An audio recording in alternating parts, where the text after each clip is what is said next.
তাহলে বন্ধুরা দেখুন আমার মশলাদার চিকেন একদম রেডি হয়ে গেছে, তার সঙ্গে আলু। বুঝতে পারছেন তো কেমন লাগবে একদম।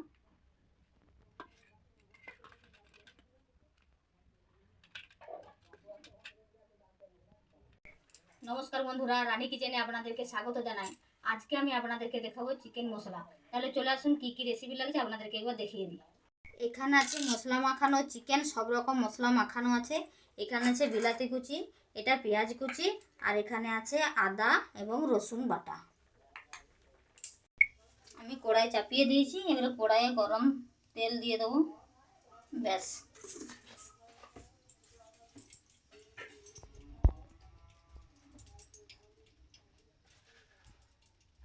সামান্য পাঁচফোড়ন,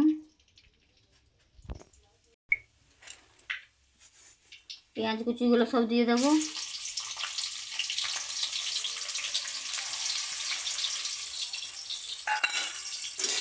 এবার একটু নাড়বো।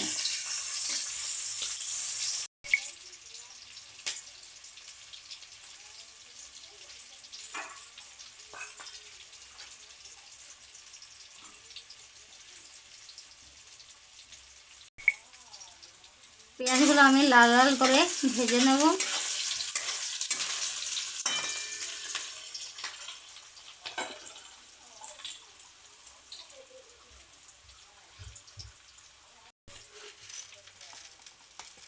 দুটি অল্প করে চিনি দেবো স্বাদের মতো।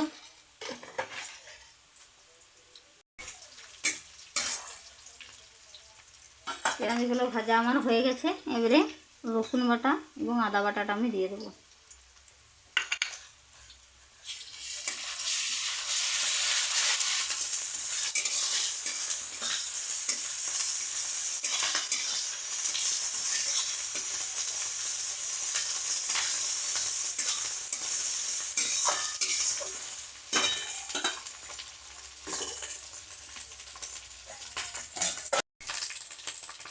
এক চামচ হলুদ গুঁড়ো, 1.5 চামচ ধনে গুঁড়ো দিয়ে আমি কষাবো।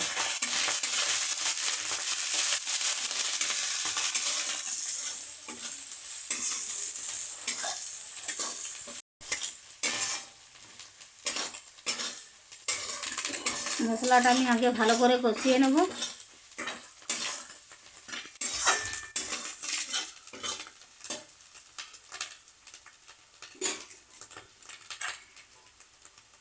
এরপর আমি বিলাতি কুচিগুলো দিয়ে দেবো। বিলাতি কুচিগুলো দিয়ে আমি ভালো করে কষাতে থাকবো।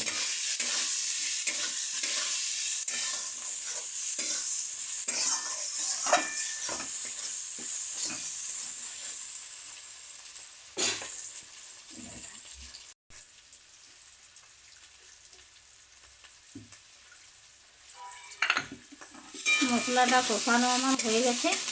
আমি একটু মশলা ধোয়া জলটা সামান্য দিয়ে দেবো, বেশি মশলাটা পুড়ে না যায়। এরপর আমি ভালো করে কষাতে থাকবো।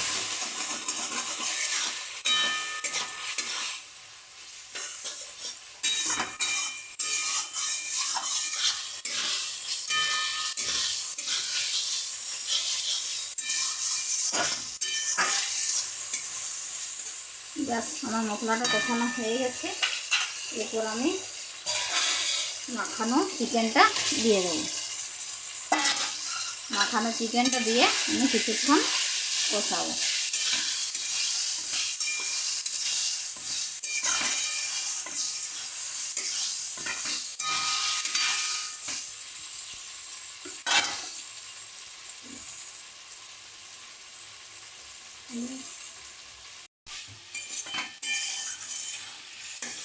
আর একটু বেশিক্ষণ ধরে কষালে মাংসটা খেতে ভালো লাগবে, তাহলে আমি একটু বেশিক্ষণ ধরে কষাবো।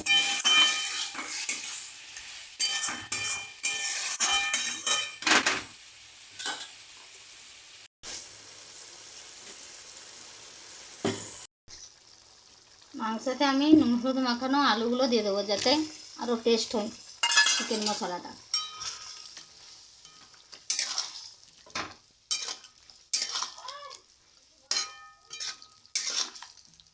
এবারে একটু ফুটতে থাকো, তাহলে আলুগুলো সেদ্ধ হয়ে গেলে আবার আসছি দেখাবো। একটু সামান্য জল দিয়ে দেবো, আর আলু আর মাংস যাতে সেদ্ধ হয় সেই জন্য একটু ঢাকা দিয়ে দেবো। চিকেন মশলাতে ঝাল আনার জন্য আমি 1 চামচ আর 1/2 চামচ আমি লঙ্কা গুঁড়ো দিয়ে দেবো, যাতে ঝাল ঝাল হয়। এরপর এখনও জল রয়েছে, আমি আর একবার ঢাকাটা দিয়ে সেদ্ধ করে নেব।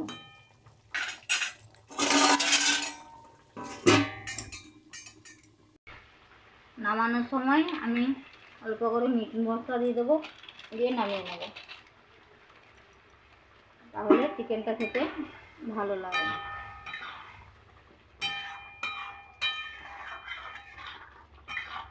আর মশলাদার চিকেন রেডি হয়ে গেল। এরপর আমি নামিয়ে নেব।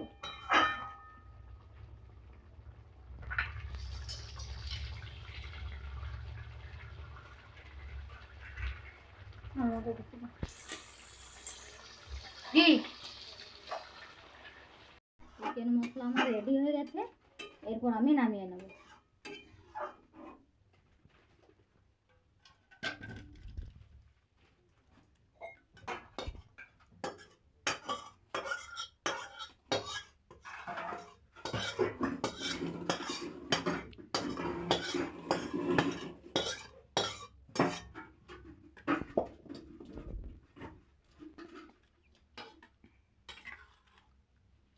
তাহলে বন্ধুরা, আমার চিকেন মশলাদার রেডি হয়ে গেছে। যদি আপনাদের ভালো লাগে তাহলে একটা লাইক, কমেন্ট এবং সাবস্ক্রাইব করবেন।